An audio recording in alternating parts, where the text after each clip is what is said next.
Olá pessoal, tudo bom com vocês? Vamos dar continuidade às nossas aulas. Hoje nós vamos continuar falando sobre cultura, né? E como eu prometi para vocês na última videoaula, eu vou falar um pouquinho também brevemente sobre contracultura, tá? E aí depois eu vou passar uma série de vídeos aí para vocês assistirem, né? Algumas músicas, alguns filmes que a gente já vem trabalhando dessa forma, né? Com músicas e filmes para auxiliar vocês no entendimento do conteúdo, tá certo? Então, como eu dizia anteriormente, a cultura ela pode ser definida como uma manifestação, né, dos nossos valores coletivamente, tá? Então, o que define uma cultura de uma região, de uma cidade, de um país, são aquela série de comportamentos que são reproduzidos naturalmente pela coletividade e que são entendidos como pertinentes, como apropriados, certo? E todos os comportamentos que desviam desse método, dessa maneira de agir, são cerceados, às vezes, inclusive, com violência ou até mesmo com a punição, né, com a perda da liberdade, por exemplo. Né? Então, a gente pode até exemplificar aqui, por exemplo, o costume de alguns países de religião islâmica, né? Alguns países árabes, como, por exemplo, o Irã, onde a mulher é obrigada a usar uma burca, né, usar um capuz sobre todo o corpo. E isso é uma manifestação cultural que é imposta. Então a gente já discutiu na última aula o quanto as instituições sociais, e em especial uma instituição que é a religião, não que as outras também não influenciem, influenciou bastante, mas essa em especial ela é determinante, né, na reprodução dos valores culturais, na forma de agir dos indivíduos em coletividade. Né? E isso sempre foi assim, inclusive aqui no Ocidente. Né? Logicamente que isso tem mudado a partir do advento do iluminismo, lá do século XVII, que a gente já conversou sobre isso também, sobre esse movimento e a sua importância, inclusive, né, no surgimento da nossa disciplina, a sociologia. Tá? Mas então, o que é que o iluminismo tem a ver com a forma que nós agimos, né? Com a nossa cultura atual? E é exatamente essa independência que o iluminismo dá do pensamento e do determinismo do comportamento pela religião, né? Então o iluminismo ele introduz dentro da sociedade ocidental a ideia de que nós somos livres, de que nós podemos pensar por nós mesmos e nós podemos construir a nossa realidade a partir das nossas próprias objetivações, das nossas próprias experiências, né? Então a gente não quer mais viver num mundo místico, mistificado pela religião. É isso que o iluminismo introduz na sociedade ocidental e, logicamente, isso vai ter um grande impacto na vida social e na vida cultural das sociedades ocidentais. Né? E o Brasil é considerado uma sociedade ocidental. Tá certo? Então, para a gente pensar a cultura dessa maneira, tá? Como uma manifestação individual que acaba por ganhar corpo na coletividade, tá?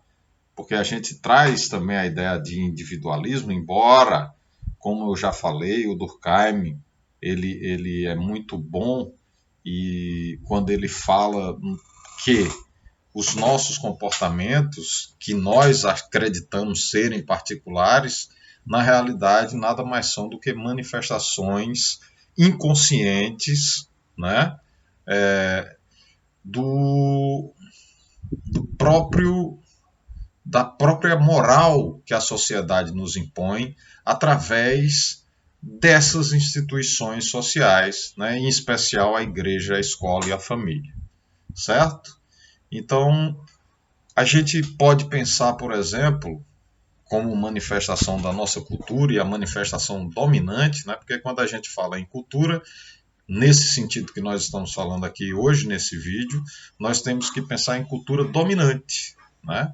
Que a cultura também é uma forma de alienação das pessoas e de alienação de uma classe pela outra também, né?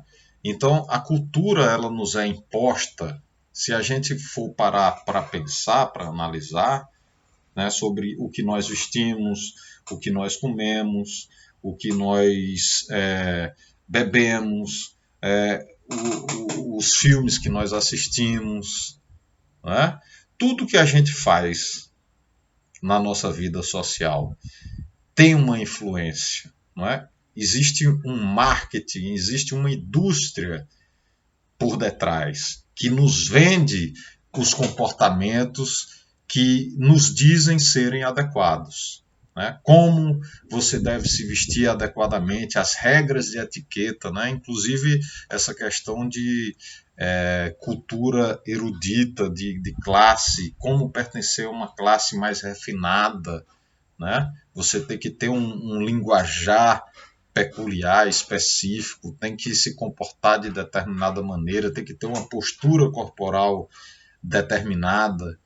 Então, tudo isso são construções, tá? E essas construções, elas nos são impostas, nos são vendidas, nos são introduzidas e artificialmente naturalizadas, especialmente através dos meios de comunicação em massa, né? Da mídia. Tá? A televisão exerce um papel fundamental nisso, determina o comportamento, né? Às vezes até mesmo uma fala que um personagem da novela reproduz todos os dias e cai no gosto popular, né? Você passa a ser reproduzida, todos passam a utilizar aquela fala, aquele bordão, né? Então, existe uma forte influência do mercado, né? Do capitalismo, do sistema capitalista na construção do nosso comportamento, na construção da nossa cultura. Existe uma indústria por detrás disso. A essa indústria nós chamamos de indústria cultural. E aí a gente vai se referir aos sociólogos lá da escola de Frankfurt, na Alemanha, né, que foram os precursores dos estudos sobre a cultura no capitalismo, a disseminação em forma massificada da cultura, né? E aí esses sociólogos, a exemplo de Adorno, Horkheimer, né, eles nos falam sobre como o capitalismo ele se apropriou dos bens culturais e difundiu dentro da sociedade, e isso trouxe um aspecto positivo e também aspectos negativos, né? O lado positivo dessa difusão massificada da cultura, né, é o fato de que todos passaram a ter acesso às obras de arte, por exemplo. Então vocês pensem, né, especialmente agora nesse mundo que nós vivemos, vocês reflitam que hoje o Museu do Louvre, né, que é na França, é um dos museus mais famosos do mundo, se não o mais famoso, o mais requintado, tem uma página com todo o seu acervo digitalizado na internet e está acessível a todo e qualquer cidadão do mundo que tenha acesso à internet, tá bom? Então, isso significa dizer o quê? Que aqueles objetos, aquelas obras que anteriormente, no período pré-capitalista, estavam restritos a uma minoria, né? Só pouquíssimas pessoas poderiam ter acesso aquele conteúdo, hoje está extremamente difundido. Então, quando a gente fala na Mona Lisa, todo mundo sabe, né? Tem a ideia do que é a Mona Lisa. Já viu uma reprodução da Mona Lisa, né? Isso foi o lado positivo da indústria cultural. E, inclusive, na quantidade de informação que a gente conseguiu ter com a internet, né, na difusão da impressão, da impressão de livros, de obras de arte, e tudo isso fez com que o acesso ao conhecimento fosse tangível para a maioria das pessoas que há alguns séculos atrás seria impensável tal fato, não é? Por outro lado, essa cultura ela massifica, ela uniformiza os comportamentos das pessoas. Então as pessoas elas se tornam alienadas, elas se tornam também um produto dentro desse sistema, dentro dessa lógica de reprodução. Elas produzem e reproduzem sem pensar, né, sobre esse mecanismo. Então as pessoas elas estão também alienadas dentro desse processo, tá bom? E isso é problemático, não é? É problemático porque a uniformização do pensamento é perigoso.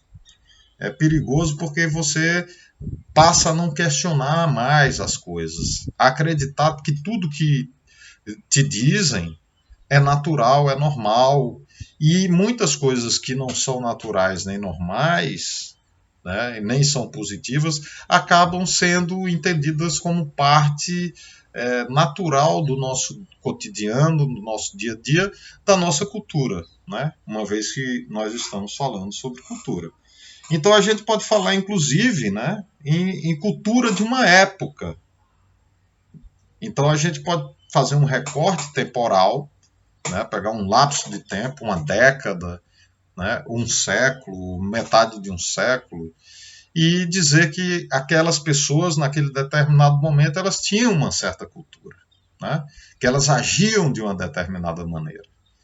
E nós vamos fazer isso agora para um exercício de reflexão. Né? A gente vai pegar, por exemplo, a década de 60 do século XX. E por que eu vou pegar essa década especificamente? Vou fazer esse recorte temporal. Porque essa foi uma década importante, né, para o mundo como um todo. Por quê?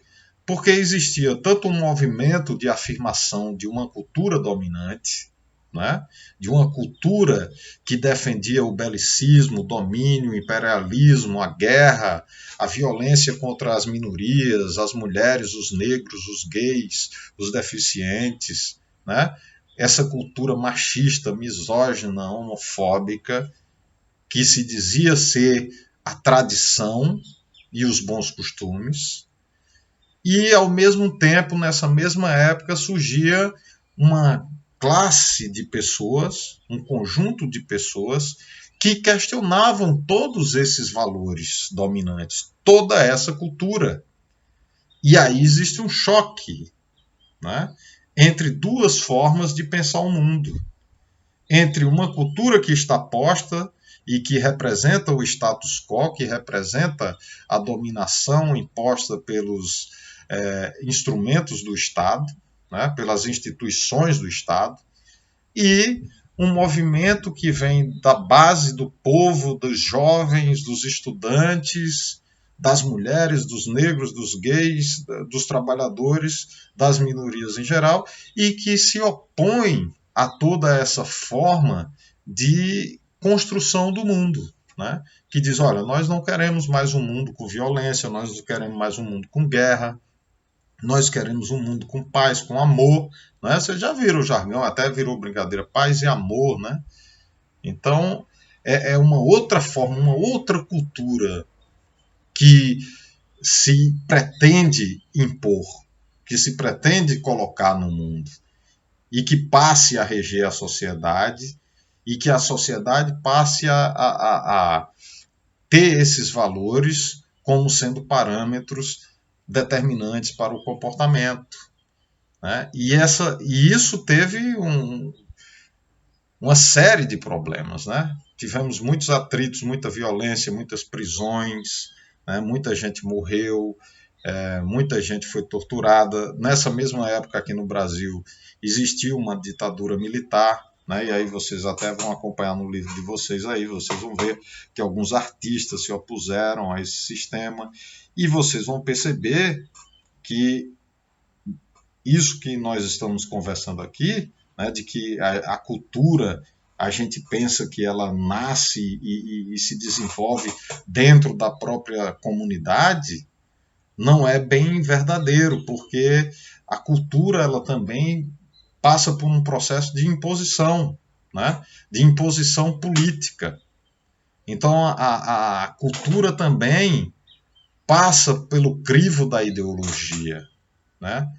E a ideologia ela determina os comportamentos culturais, ou ao menos tenta fazer isso, né? Foi isso que a ditadura militar tentou fazer no Brasil e fez por um tempo, mas, né, felizmente deixou de existir, ou não, né? Porque agora nós estamos vivendo um momento que a gente está tendo um outro governo que é militar também e que mais uma vez quer impor esses valores autoritários para a sociedade, para todas as comunidades. E esses valores, eles passam pelo cerceamento, né?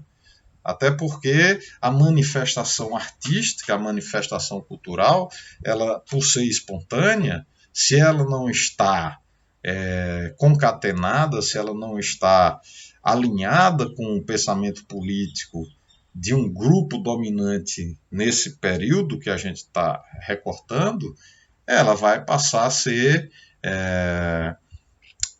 abolida, vai ser rejeitada, porque vai de encontro aos valores estabelecidos, né? O que se pretendem estabelecer.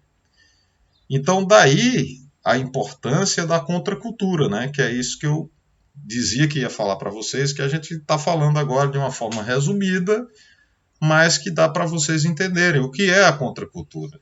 A contracultura é exatamente a ideia de se opor a esse conjunto de valores hegemônicos e dominantes que estão representados numa determinada época, né? A contracultura ela se manifesta através da música, da arte em geral, da literatura, né? E se manifesta especialmente através dos comportamentos, né? Imaginem que usar uma roupa, usar um corte de cabelo pode ser um ato extremamente subversivo, né? Dentro de um determinado contexto cultural. Como eu falei para você, citei o exemplo da burca, né? Ou do véu lá no Oriente. Uma mulher que não usar a burca, ela vai sofrer violências por parte da sociedade e por parte do Estado, que legitima essa violência, né? E é uma violência que é legitimada e institucionalizada e legalizada, o que é pior, né? Que está dentro da lei esse tipo de violência, né? O castigo a uma mulher que desobedecer tal ordenamento. Então, se a mulher não utilizar aquele véu, aquela burca, ela está cometendo um crime. Então vejam como, né, a política ela se relaciona diretamente com a cultura e com os comportamentos culturais, tá bom?